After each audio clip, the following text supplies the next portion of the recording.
حي على الفلاح.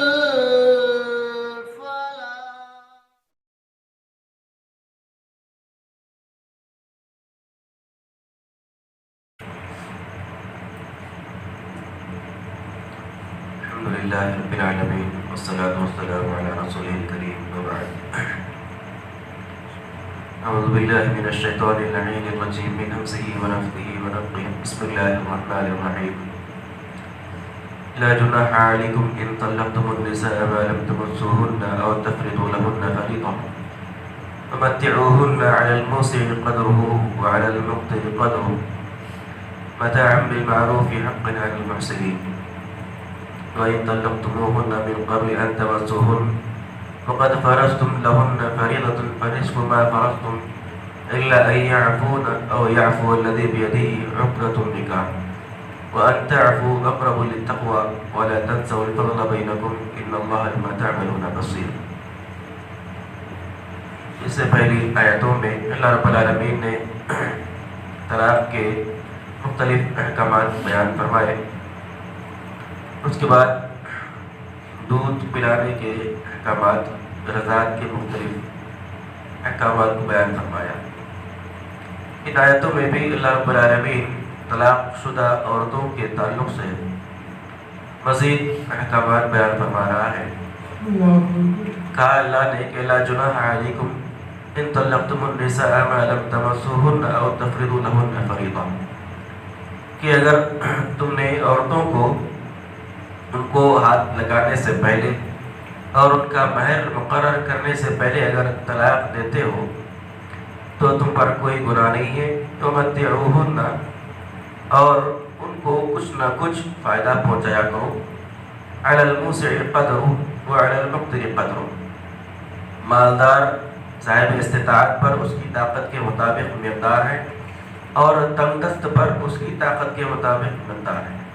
متاع بالمعروف، دستور کے مطابق اس کو فائدہ پہنچاؤ. حقا علی المحسنین، احسان کرنے والوں پر یہ چیز ضروری ہے.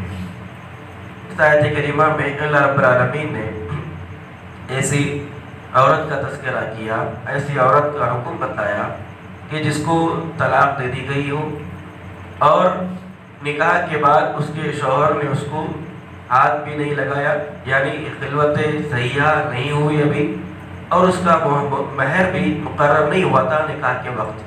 ایسی عورت کا اس میں حکم بتایا گیا. ایسی عورت کہ اس کو طلاق دے دی گئی، کس سے پہلے؟ اس کو ہاتھ لگانے سے پہلے، اس کے ساتھ خلوت کرنے سے پہلے، اور اس کا مہر مقرر کرنے سے پہلے اگر اس کو طلاق دے دی جائے تو ایسی عورت کا حکم اللہ نے یہ بیان کیا کہ طلاق کے بعد اس عورت کو ایسے ہی مت چھوڑو، بلکہ کچھ نہ کچھ مال دے کر، کچھ نہ کچھ فائدہ دے کر اس کو چھوڑا کرو. یعنی اس عورت پر احسان کیا کرو کہ جس کو طلاق دے دی گئی ہے، اس کی خلوت صحیحہ سے پہلے اور اس کے مہر مقرر کرنے سے پہلے اگر اس کو طلاق دے دی جائے تو ایسی عورت کو کچھ نہ کچھ مال کا، اسباب کا فائدہ پہنچاؤ احسان کے طور پر، اس کے ساتھ حسن سلوک کے طور پر اس کو کچھ نہ کچھ فائدہ پہنچا کر اس کو رخصت کرو. اب وہ فائدہ کس طریقے سے ہوگا، کتنی مقدار کا ہوگا؟ اللہ نے اس کا ایک قاعدہ بتایا کہ مالدار اپنی طاقت، اپنی استطاعت کے مطابق عورت کو کچھ نہ کچھ دے، اور جو تنگ دست اور غریب ہے اپنی مالی استطاعت، اپنی مالی طاقت کے مطابق کچھ نہ کچھ عورت کو دے کر اس کو رخصت کرے. تو اللہ رب العالمین نے احسان کرنے والوں کے اوپر یہ چیز لازم قرار دی ہے. اس آیت کریمہ سے شریعت کی ایک رحمت پر مبنی تعلیم کا آپ کو اندازہ ہوتا ہے کہ اللہ رب العالمین نے طلاق کے بعد بھی عورتوں کے ساتھ حسن سلوک کرنے کی تاکید دی. طلاق کا مطلب آپس میں دو خاندانوں میں دشمنی اور عداوت پیدا کرنا نہیں ہے، جیسا کہ آج کل ہمارے معاشرے کے اندر ہوتا ہے. جب کبھی دو لوگوں میں طلاق ہوتی ہے تو پھر وہ طلاق کا خاتمہ جو ہے وہ دو خاندانوں میں عداوت اور دشمنی کے ساتھ ختم ہوتا ہے. اللہ رب العالمین نے ان چیزوں کو آسان بنایا ہے اور اللہ نے یہ بات بھی یہاں پر رکھی ہے کہ طلاق بھی دو تو طلاق دیتے ہوئے بھی احسان کا معاملہ، حسن سلوک کا معاملہ عورتوں کے ساتھ کیا کرو۔ پھر اگلی آیت میں اللہ رب العالمین نے ایک اور عورت کی قسم کو بیان کیا، فرمایا کہ وَإِن طَلَّقْتُمُوهُنَّ مِن قَبْلِ أَن تَمَسُّوهُنَّ وَقَدْ فَرَضْتُمْ لَهُنَّ فَرِيضَةً فَنِصْفُ مَا فَرَضْتُمْ إِلَّا أَن يَعْفُونَ أَوْ يَعْفُوَ الَّذِي بِيَدِهِ عُقْدَةُ النِّكَاحِ۔ تم نے عورتوں کو طلاق دے دی، اس کو ہاتھ لگانے سے پہلے وَقَدْ فَرَضْتُمْ لَهُنَّ فَرِيضَةً، اور اس عورت کا مہر بھی مقرر کر دیا گیا تھا نکاح کے وقت۔ فَنِصْفُ مَا فَرَضْتُمْ، لہذا تم آدھا مہر دو جتنا کہ تم نے مہر مقرر کیا ہے۔ إِلَّا أَن يَعْفُونَ، یہ الگ بات ہے کہ عورت اپنے مہر کو معاف کر دے، اور يَعْفُوَ الَّذِي بِيَدِهِ عُقْدَةُ النِّكَاحِ، یا وہ شخص مہر کو معاف کر دے کہ جس کے ہاتھ میں نکاح کا گرا ہے۔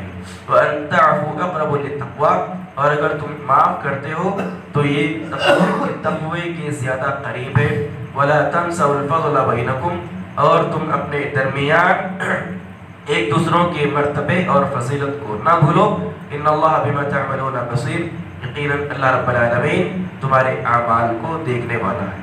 اس آیت کریمہ میں اللہ رب العالمین نے ایک اور عورت کی قسم بیان فرمائی، وہ عورت کہ جس کا نکاح ہو گیا ہے لیکن اس کا مہر بھی مقرر کر دیا گیا ہے۔ اس سے پہلی آیت کے اندر ایسی عورت کہ جس کا نکاح ہوا لیکن اس کا مہر بھی مقرر نہیں ہوا تھا، اس کا تذکرہ تھا، لیکن اس آیت میں اللہ نے ایسی عورت کا تذکرہ کیا کہ جس کا نکاح ہوا اور نکاح ہونے کے بعد خلوت سے پہلے اس کو طلاق دے دی گئی، لیکن اس کا مہر مقرر کر دیا گیا تھا کہ اس کا اتنا اتنا اتنا اتنا مہر ہے۔ تو جس عورت کا مہر مقرر کر دیا گیا ہو اور اس سے خلوت سے پہلے، اس سے مباشرت سے پہلے اگر اس کو طلاق دے دی جائے تو اللہ نے اس کا حکم یہ بیان کیا کہ جتنا مہر مقرر کیا گیا تھا اس کا آدھا حصہ شوہر مہر کو ادا کرے گا۔ آدھا مہر یعنی اگر 1 لاکھ اگر کسی کا مہر مقرر کر دیا گیا تھا اور مباشرت سے پہلے اگر عورت کو طلاق دی گئی تو مرد پر لازم ہے کہ وہ 50,000 روپے عورت کو مہر کے طور پر دے، تو جتنا مہر مقرر ہوا اس کا آدھا حصہ اس کو دے۔ لیکن اللہ رب العالمین نے آگے یہ بھی بیان کیا کہ اگر عورت اپنا مہر معاف کرتی ہے اور یہ کہتی ہے کہ مجھ کو مہر کی ضرورت نہیں ہے، میں طلاق قبول کرتی ہوں، تو اللہ رب العالمین نے کہا کہ یہ ان کے لیے بہتر ہے۔ یا اگر مرد شوہر اگر عورت کو مہر دے چکا ہو، مہر اس کے حوالے کر چکا ہو نکاح کے وقت اور پھر مباشرت سے پہلے اگر اس کو طلاق دے دی، تو اگر مرد چاہے تو آدھا مہر واپس لے سکتا ہے، لیکن اللہ نے کہا کہ اگر وہ مہر بھی اگر مرد چھوڑ دے، احسان کے طور پر اگر چھوڑ دے تو وہ ان کے لیے بہتر ہے۔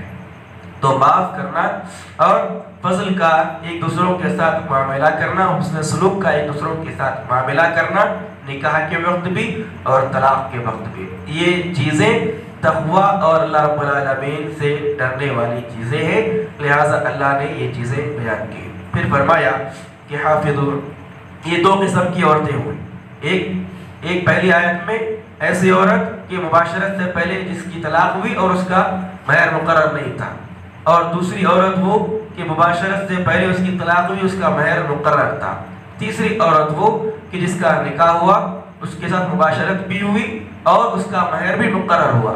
تو ایسی عورت کو اگر طلاق دی جائے تو اس کا مہر مکمل طور پر دیا جائے گا، جتنا مہر مقرر ہے اتنا مہر اس کو دیا جائے گا۔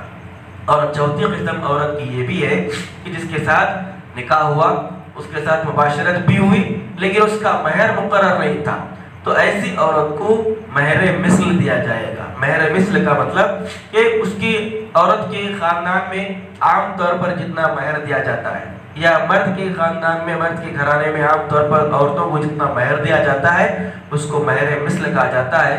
تو اللہ نے کہا کہ وہ مہر مثل اس عورت کو دیا جائے گا۔ تو مہر کے اعتبار سے طلاق شدہ عورتوں کی یہ 4 قسمیں اللہ رب العالمین نے بیان کی۔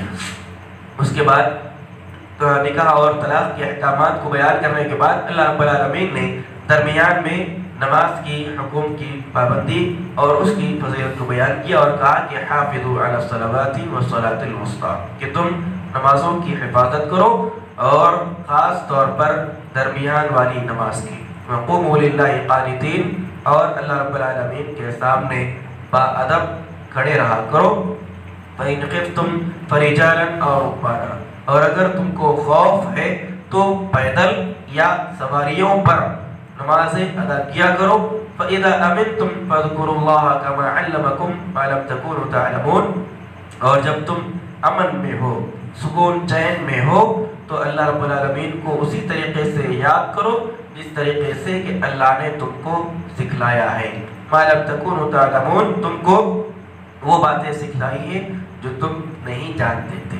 اس آیت، ان دونوں آیتوں میں اللہ رب العالمین نے نمازوں کی حفاظت اور نمازوں کی پابندی کی تاکید کی، اور تمام نمازوں کے ساتھ ساتھ خاص طور پر درمیانی نماز کی پابندی کا حکم دیا گیا، اور کہا کہ ویسے تو تمام نمازوں کی حفاظت کیا کرو، خاص طور پر درمیان والی نماز.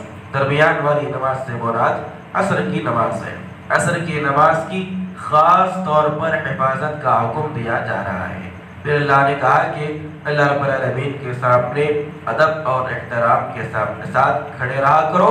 نماز میں ادب کے تقاضوں کو پورا نہ کرنا یہ اللہ رب العالمین کے ساتھ بے ادبی کا معاملہ کرنا ہے. یعنی اگر نماز میں بندہ کھڑا ہوتا ہے تو اللہ رب العالمین کے سامنے ہوتا ہے، لہذا پورے ادب، پورے احترام، پورے خشوع اور پورے خضوع کے ساتھ نمازوں میں ٹھہرنا چاہیے.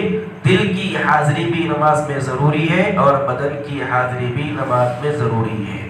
ایسا نہیں ہونا چاہیے کہ ہمارا صرف بدن نماز میں شامل ہے، ہمارے اعضاء صرف نماز میں شامل ہے، لیکن ہمارا دل، ہمارا دماغ دنیا کے معاملات میں گھوم رہا ہے، ہمارے قدم کہیں اور ہیں، ہمارا پیر کسی اور طریقے سے ٹھہرا ہوا ہے، ہمارے ہاتھ کہیں اور اٹھ رہے ہیں. اس طریقے کا معاملہ نمازوں میں نہیں ہونا چاہیے. اللہ رب العالمین کے سامنے ادب اور احترام کے ساتھ کھڑے ہونا چاہیے. اس کے بعد اللہ نے یہ بات بھی بیان کی کہ نماز تو کسی بھی صورت میں معاف نہیں ہے، چاہے خوف کی حالت ہو یا امن کی حالت ہو. اگر دشمن کا خوف ہے، دشمن کا اگر ڈر ہے، ایسی حالات میں بھی لوگوں پر، ایمان والوں پر نماز معاف نہیں ہے. جس حال میں ایمان والے ہوں گے اس حال میں نماز ادا کرنا ہے. اگر وہ سواریوں پر ہے تو سواریوں پر نماز ادا کرنا ہے، اگر وہ پیدل ہے تو کھڑے ہو کر نماز ادا کرنا ہے. بہرحال نماز سے کسی بھی حال میں چھٹکارا نہیں ہے.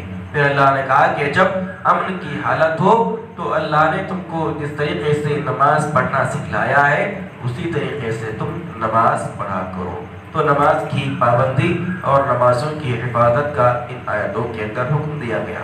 اللہ رب العالمین سے دعا ہے رب العالمین ہم تمام کو قرآن مجید کی آیات کو پڑھنے، سمجھنے، اس پر عمل کی توفیق عطا فرمائے. آمین. سبحانک اللہم و بحمدک، اشہد ان لا الہ الا انت، استغفرک و اتوب الیک.